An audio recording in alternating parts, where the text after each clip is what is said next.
Evil has trapped the family in the forest. I used to think forests were peaceful, a place to escape noise, to breathe fresher air, to feel closer to something untouched.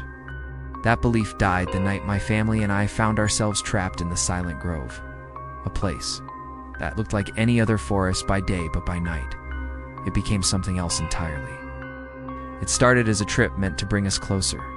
My wife, Sarah, had been pushing for a weekend away from screens, from phones, from the routine that kept us all orbiting around each other without really connecting. She found this cabin listed online, tucked deep in a state forest, advertised as secluded, cozy, and perfect for a family reset. Our kids Emily, who was 15, and Jack, only 9, were less than thrilled about leaving behind Wi-Fi, but even they seemed curious about the idea of a fire pit and marshmallows. The drive-in should have been my first warning. The paved road ended 5 miles before the cabin, and the dirt path that followed grew narrower with every turn. Trees leaned in close, branches clawing at the roof and windows like they didn't want us there. Sarah kept reassuring me we were fine, that the GPS still showed we were on track. But when the sun began to set and we still hadn't reached the cabin, I felt unease bloom in my chest. We finally found it after dusk, a squat wooden cabin surrounded by pines so tall they seemed to blot out the sky. There were no other houses, no signs of life for miles, just the cabin, the trees, and the dark. The first night passed quietly enough, though I noticed something odd when I stepped outside before bed. The forest was too still, no crickets, no wind through the branches, not even the distant call of an owl. It was like the entire place was holding its breath. I told myself, maybe it was the time of year or the elevation. Still, when I lay in bed, I couldn't shake the feeling that the silence wasn't natural. It felt heavy, pressing against the cabin walls, listening. The second day, we tried hiking one of the marked trails. It should have been fun, but every path seemed to twist back on itself.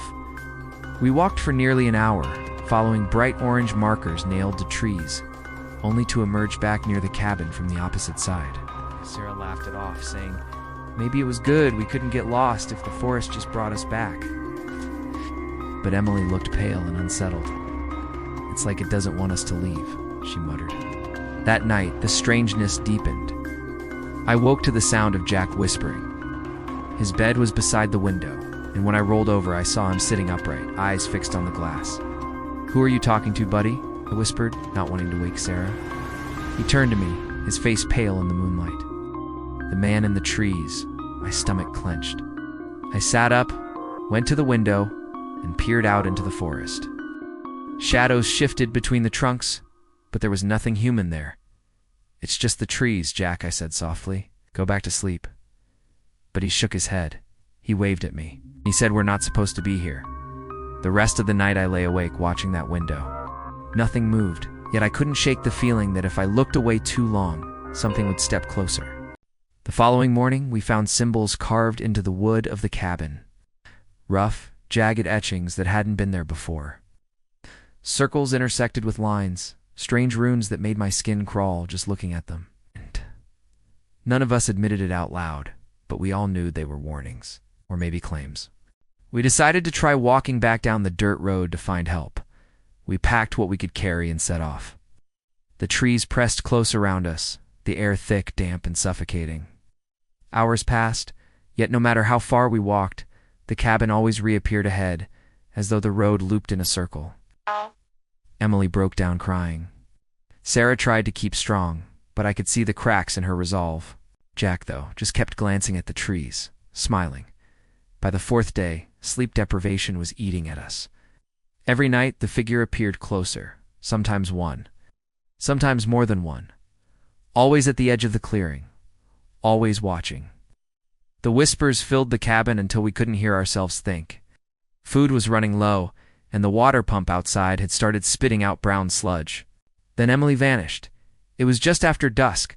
She'd stepped outside to use the bathroom, only a few yards from the cabin. She didn't come back. We searched everywhere, screaming her name into the choking silence, but the forest swallowed our voices. Sarah collapsed to her knees, sobbing. Jack just said, almost calmly, they took her because she fought back. That night I dreamed of being underground. My body pressed tight in soil, lungs burning, the whispers vibrating through the dirt around me. When I woke, I tasted earth in my mouth. The next morning, Emily was sitting at the edge of the clearing. Her back was to us. We ran to her, but when Sarah grabbed her shoulders, Emily's body toppled sideways like a mannequin. Her eyes were wide open, but glassy, unseeing. Her mouth stretched into a silent scream, filled with dirt. She wasn't alive. She wasn't dead. She was empty. Sarah broke. She screamed at the forest, at the sky, cursing whatever had done this. I pulled her back inside before the figures stepped closer, and they did. For the first time, they crossed into the clearing.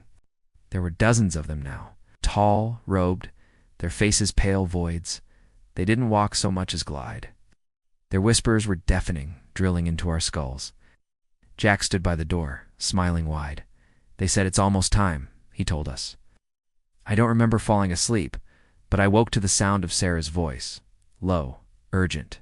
She was whispering with Jack, only it wasn't his voice that answered. It was something deeper, older, echoing out of his small throat. I pulled him away, shouting at whatever had sunk its claws into him. He laughed, not a child's laugh, but something jagged, mocking. "You can't leave," it said through him. "You belong to the grove." Sarah snapped then, grabbed me, tears streaming down her face. "We have to end this. Burn it. Burn the cabin." I didn't argue. We doused the walls with what was left of the lamp oil and struck a match. Flames licked up the wood, smoke curling thick into the night. The whispers turned to shrieks, high and furious. Lithings twisted through the trees, writhing like things in pain.